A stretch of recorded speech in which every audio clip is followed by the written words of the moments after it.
자율형 사립고 지정이 취소된 안산 동산고등학교의 학부모와 졸업생들이 재지정을 촉구하는 항의 집회를 열었습니다. 난민 문제가 전 세계적인 이슈로 떠오르면서 교회가 이들을 어떻게 섬겨야 할지에 대한 고민도 깊어지고 있습니다.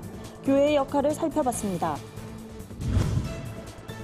정부 정책의 영향으로 병역 문화가 점차 개선되고 있다곤 하지만 아직도 장병들 중에는 군 생활에 제대로 적응하지 못해 어려움을 겪는 경우가 많습니다. 이들을 위한 교회의 역할을 짚어봅니다. 구티비와 월드비전, 국민일보가 한국교회와 함께하는 체인지 더 월드 캠페인에 부산 포도원 교회가 함께합니다. 안녕하십니까. 구티비 뉴스입니다. 안산 동산고등학교가 자율형 사립고 지정 취소 결정을 받은 것과 관련해 학부모와 졸업생들이 항의 집회를 열었습니다. 이들은 경기도교육청이 공정성과 형평성에 어긋난 평가를 내렸다며 자사고로 재지정해 줄 것을 강력하게 촉구했습니다. 이날 학부모 비상대책위원회는 교육청의 평가 기준과 과정의 문제를 지적하며 지속적으로 협의와 대화를 요구했지만 단 한 번도 관철된 적이 없다고 강조했습니다. 또한 불합리한 평가 항목과 타 시도와 비교해 불평등한 감점폭 등이 문제라며 관련 내용을 담은 성명서를 교육청 관계자에게 전달했습니다. 동산고 조규철 교장은 지나친 교육열의 부작용은 정책이 잘못돼 만들어진 결과라며 재평가가 필요하다고 주장했습니다. 유은혜 교육부 장관은 이날 오후 열린 국회 임시회에서 안산 동산고의 자사고 재지정 취소는 이후 청문회와 자문위원회 등 정해진 절차를 거쳐 이번 결정의 타당성을 확인하겠다고 말했습니다. 학부모들은 교육부의 지정 취소 동의 절차가 진행되기 전까지 교육청 앞에서 릴레이 피켓 시위를 이어갈 계획입니다. 기독교재단인 학교법인 동상학원이 설립한 이 학교는 1995년 개교해 2010년 3월 경기도에서 처음으로 자사고로 전환됐습니다. 전 세계적으로 난민 문제가 심각한 이슈로 부상하면서 이들을 어떻게 돌보고 섬길 것인지에 대한 교회의 고민도 깊어지고 있습니다. 실제로 난민 중에는 복음을 접하고 회심하는 경우도 많다고 하는데요. 이들을 위해 교회가 할 수 있는 역할은 무엇인지 살펴봅니다. 김민주 기자입니다. 한국복음주의신학회 논문 자료집에 따르면 국내 난민 수 증가에 대해 어떻게 생각하느냐란 질문에 사랑으로 돌보고 관심을 가져야 한다는 응답이 가장 많았습니다. 반면 난민 선교에 대한 관심은 상대적으로 저조한 것으로 나타났습니다. 난민을 돌봐야 한다는 것에는 공감하지만 실제적인 관심이 부족한 것이 오늘날 교회의 현실입니다. 선교 전문가들은 난민을 섬기고 돌보는 구체적인 고민과 노력이 필요하다고 말합니다. 우리가 생명의 위협을 피해서 오는 사람들을 다시 사지로 쫓아보낸다는 것은 우리 그리스도인들이 할 수 있는 선택지가 아니죠. 어떻게 하면 하나님께서 보내신 상황, 난민들의 궁박한 그런 상황, 이런 것들을 우리가 받아들이고 동정심을 가지고 사랑을 가지고 그들과 함께 할 수 있는가라고 하는데 우리의 지혜를 모아야 될 거라고 생각합니다. 정부가 난민들의 일자리, 인권, 체류와 관련해 제도적인 방안을 마련해야 한다는 목소리가 커지고 있습니다. 따라서 교회도 함께 대안을 고민해야 한다는 의견도 제기됩니다. 나머지 교회들과 이런 난민 사역 단체들이 난민들의 그런 일자리의 문제, 인권의 문제, 또 의료보험의 문제, 또는 이런 그 난민 체류에 대한 법적인 문제 이런 것들을 정부와 함께 고민을 짜내는 그러한 이제 서비스도 교회와 또 기독교 단체들이 같이 해가야 될 것으로 생각이 됩니다. 난민들 중에는 교회와 선교단체의 섬김으로 복음을 접하고 회심한 경우도 많습니다. 난민 출신의 선교사가 복음을 전하고 난민을 주축으로 한 교회가 세워지기도 합니다. 복음이 들어갔을 때 그 놀라운 열정으로 변화돼서 세워지는 것을 보게 됩니다. 특별히 터키에 있는 이란 난민의 경우는 박해를 당하는 그 어려움 가운데 난민으로 나와서 그들이 선교사로서 아프간 난민 가정교회를 섬기는 그런 모습을 보게 될 때 아프간 난민들이 스스로 그 이란 선교사들의 헌신과 기도를 통해 또 가정교회를 세워가는 그 모습을 볼 때 참 감동이. 난민 문제는 더 이상 먼 나라 얘기가 아닙니다. 국내로 유입될 난민의 수는 앞으로 점점 늘어날 것으로 전망되고 있습니다. 난민 수용을 둘러싼 찬반 논쟁을 넘어 교회가 돌봐야 할 이웃으로서 난민 문제를 어떻게 풀어나가야 할지 고민해야 할 시점입니다. 구티비 뉴스 김민주입니다. 최근 발표된 국방부 자료에 따르면 병역 문화가 점차 개선되면서 군대 내 사건 사고도 줄어들고 있는 것으로 나타났습니다. 하지만 군대 내에는 아직도 적응 문제로 힘들어하는 장병들이 많은데요. 이들을 위해 교회가 진행하는 특별한 캠페인이 있다고 합니다. 진은희 기자가 취재했습니다. 국방부에 따르면 최근 몇 년 새 장병 임명 사고가 많이 감소한 것으로 나타났습니다. 정부의 병역 문화 혁신 정책이 긍정적인 영향을 끼친 것으로 풀이됩니다. 하지만 여전히 군 생활 적응에 어려움을 느끼는 경우도 많습니다. 상담을 받고 싶어도 본인이 직접 나서기까지는 적잖은 용기가 필요합니다. 이러한 병사들을 위해 군 부대 내에 있는 교회들이 주관해서 도움을 주는 캠페인이 있습니다. 바로 전국의 군 교회들과 일반 장병들이 함께하는 선샤인 캠페인입니다. 전문 상담관 혹은 일반 장병들이 군에 잘 적응하지 못하는 병사들을 적극 돕고 있습니다. 아니면 선임 관계에서 힘든 점이나 업무에서 힘든 점을 많이 물어보면은 그거에 대해서 힘들어하는 친구들이 있어요. 그러면 저희가 그 중간 관리자로서 이제 상담을 해주고 그걸 이제 저희 목사님께 말씀을 드려서 상담을 받을 수 있도록 인도를 해줍니다. 선샤인 캠페인은 2011년 해병대 총기 난사 사건으로 인해 군내의 부적응자들을 돌보기 위해 시작됐습니다. 누가복음 10장 25절에서 37절에 해당하는 선한 사마리아인의 이야기에서 아이디어를 얻은 군선교의 병역문화 혁신 캠페인 중 하나입니다.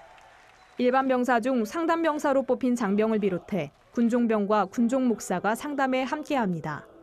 캠페인의 목적은 장병들의 원만한 군 생활을 돕고 기독교를 긍정적인 이미지로 볼 수 있게 돕습니다. 실제로 이들의 도움을 얻어 교회를 떠났던 크리스천이 돌아오기도 하고 믿지 않는 이들이 복음을 접하기도 했습니다.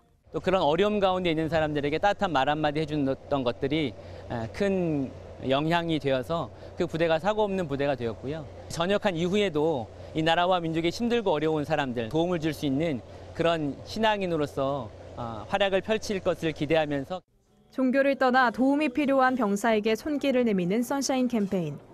군선교 현장을 넘어 우리 사회 곳곳에 확대될 수 있기를 기대해 봅니다. 구티비 뉴스 진은입니다. 구티비와 월드비전, 국민일보는 제3세계 아동을 돕는 체인지 더 월드 캠페인을 한국교회와 함께 진행하고 있습니다. 내달엔 부산 포도원 교회가 아프리카 우간다를 방문해 나눔 사역을 펼칠 예정입니다. 체인지 더 월드는 구티비와 월드비전, 지역교회가 함께 기아와 질병 등 절망적인 상황에 내몰린 제3세계 지역 아이들에게 꿈과 희망을 전하는 나눔 캠페인입니다. 이번에 참여하는 포도원 교회는 부산 지역 복음화에 앞장서고 있는 대표적인 교회로 꼽힙니다. 김문훈 목사는 식수와 에이즈 문제로 고통받는 아프리카 우간다를 방문해 지역사회와 아이들의 교육과 복원을 위한 다양한 나눔 사역을 펼칠 예정입니다. 김문훈 목사는 아프리카 선교에 동참할 수 있는 기회를 주신 하나님께 감사드린다며 함께 더불어 사는 성경적 가치가 희석돼버린 오늘날 예수 그리스도의 사랑과 나눔을 실천하는 데 더욱 힘쓸 것이라고 다짐했습니다. 오늘의 사회 이슈를 차진환 기자가 종합해드립니다. 오늘의 이슈 포커스입니다. 북한은 미국이 대화 재개를 원한다면 협상 담당자를 교체하고 온전한 대안을 준비해야 한다는 입장을 밝혔습니다. 권정근 북한 외무성 미국 담당 국장은 27일 담화에서 조미 대화가 이루어지려면 미국이 올바른 셈법을 연말까지 가지고 와야 한다며 대화의 결과를 내기 위해선 준비할 시간적 여유가 많지 않다고 강조했습니다. 이번 담화는 최근 북미 정상 간 친소 외교와 시진핑 중국 국가주석의 방북 등으로 북미 대화 재개에 대한 기대감이 커지는 가운데 미국을 압박하려는 의도란 의견이 나오고 있습니다. 남측의 북미 대화 중재 노력과 관련해선 조미 대화의 당사자는 우리와 미국이라며 남조선 당국이 참견할 문제가 전혀 아니다라고 말했습니다. 제조업 일자리가 연간 4만 개가량 유출됐다는 분석이 나왔습니다. 제조업의 국내 투자보다 해외 투자가 2배 이상 빠른 속도로 증가하기 때문으로 풀이됩니다. 전국 경제인연합회 산하 한국경제연구원에 따르면 2009년부터 2018년까지 10년간 국내외 투자를 분석한 결과 제조업의 해외 투자 증가율은 연평균 13.6%로 국내 설비 투자 증가율의 2.7배에 달한다고 밝혔습니다. 한경연은 해외 투자 순유출로 제조업에서 직간접 일자리가 약 4만 2천 명이 빠져나간 것으로 보인다고 말했습니다. 또한 근로시간 단축, 최저임금 인상과 법인세율 인상 등 국내 투자 환경이 좋지 않아 해외로 눈 돌리는 기업이 늘어나는 것은 어쩔 수 없다며 기업 활력을 되찾을 수 있는 규제 완화 정책이 시급하다고 강조했습니다. 로봇이 2030년까지 제조업 일자리 2천만 개를 대체할 수 있다는 연구 결과가 나왔습니다. 영국 경제전망 분석업체 옥스퍼드 이코노믹스는 2030년까지 전 세계적으로 2천만 개의 제조업 일자리를 로봇이 차지할 수 있으며 중국에서만 1,400만 개의 로봇이 업무 현장에 배치될 것으로 예측했습니다. 이로 인해 글로벌 시장에서 5조 달러가량의 수익을 낼 것으로 분석됩니다. 하지만 수천만 개의 일자리가 사라지며 특히 저숙련 노동자에게는 치명적일 거란 예측도 나왔습니다. 연구자들은 자동화로 인해 자칫 소득 불평등 증대로 이어질 수 있지만 이를 막기보다 그 성과를 공평하게 분배하는 데 초점을 맞춰야 한다고 강조했습니다. 구TV 뉴스 차진환입니다. 주요 단신입니다. 낙태죄 헌재 결정에 따른 입법 과제를 논의하는 자리가 마련됩니다. 박인숙 국회의원이 주최하고 성산생명윤리연구소와 한국가족보건협회가 주관하는 이번 정책 토론회는 내달 8일 국회의원회관 대회의실에서 열립니다. 이번 토론회는 낙태에 대한 의학계와 법조계, 여성계 대표의 발제와 토론 순으로 진행될 예정입니다. 군산시 기독교연합회가 문재인 대통령의 하야를 주장한 전광훈 목사와 한국기독교총연합회를 규탄하는 내용의 성명서를 발표했습니다. 연합회는 개인의 정치적 이념을 앞세워 망언을 일삼는 전 목사와 한기총을 더 방관할 수 없다며 망언에 대해 당장 국민 앞에 사죄하고 회개하라고 촉구했습니다. 또 극단적 이념 전파에 기독교 이름을 사용하는 행위를 중단하라고도 덧붙였습니다. 입대를 거부한 혐의로 1심에서 징역형을 선고받은 여호와의 증인 신도들이 항소심에서 잇따라 무죄를 선고받았습니다. 대전지검에 따르면 무죄를 받은 양심적 병역 거부자는 올해 대전 충남에서만 16명에 이릅니다.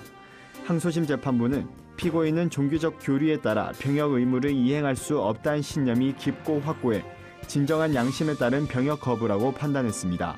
하지만 검찰은 병역 거부자가 종교적 신념을 갖고 있어도 상황에 따라 다른 행동을 한다면 그 신념은 진실하다고 보기 어렵다는 입장을 보이고 있습니다. 서울대학교 통일평화연구원 정교진 박사가 탈북자 선교 사역을 했던 자신의 경험을 담아 소설 역사 위에 서다 두 탈북자의 목숨을 건 회심을 출간했습니다. 정 박사는 탈북을 통해 자유를 찾으려는 이들과 그들에게 진리를 전하려 애쓰는 사람들, 국내외에서 탈북자를 위해 헌신한 사람들의 이야기를 소설로 풀어냈습니다. 이상으로 뉴스를 마칩니다. 구TV 뉴스는 인터넷 신문 데일리 굿뉴스를 통해서도 보실 수 있습니다. 시청해주신 여러분 고맙습니다.